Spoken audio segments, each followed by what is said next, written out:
Josh, in your powerful piece that you've written today on the Sky News website, and anyone can read it on the website if you haven't done so yet, you wrote about how if we were to observe a minute's silence for each victim, the silence would extend for more than 11 years. And you say that so devastating was the Nazis' genocide that the world's Jewish population in 2025 is smaller than it was in 1935.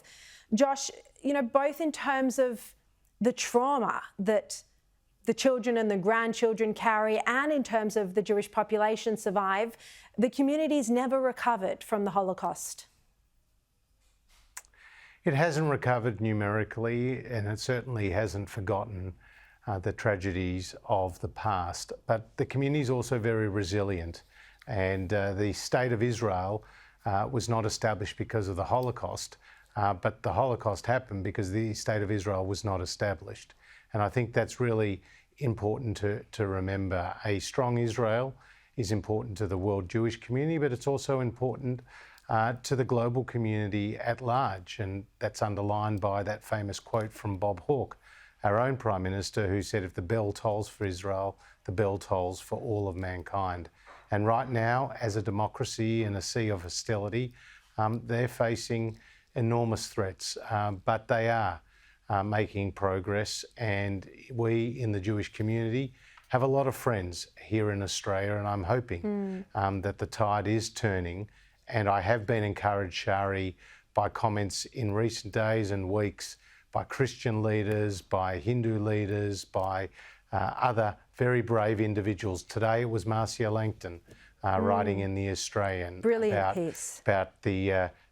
about the hatred that has been unleashed on university campuses by the weakness and the indifference of university leaders in our country.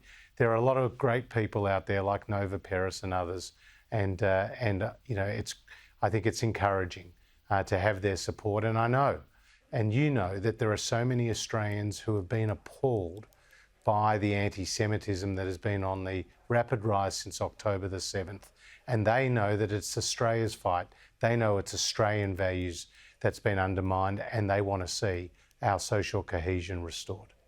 Yeah, and I completely agree with all of those remarks you made about the incredible support from mainstream Australians who unequivocally hate the hatred and the racism that we've seen arise. Josh, you represented Australia at the 70th anniversary of the liberation of Auschwitz. I mean, 10 years ago when you went there, anti-Semitism just wasn't a daily issue. Could you ever have imagined that we'd be speaking about this on a daily basis now? Well, it was a very solemn occasion, and it was a great honour to be there.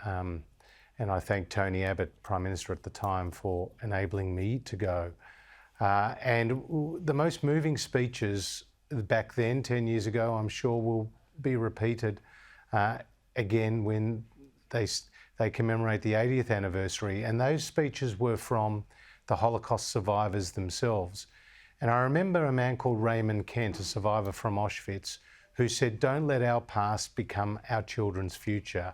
And back then, we needed to be on guard, and today we need to be increasingly on guard about people who want to minimise, deny the events of the Holocaust that took place. And I think we have a collective responsibility, Shari, particularly our leaders, federal and state governments, to ensure that people across the country understand the gravity, the scale of the Holocaust, and learn about that history so we don't repeat it in the coming years.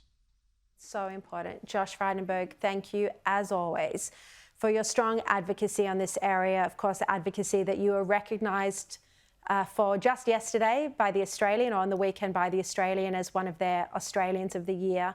Your voice has been so powerful over the past 15 months, and we're also grateful for that.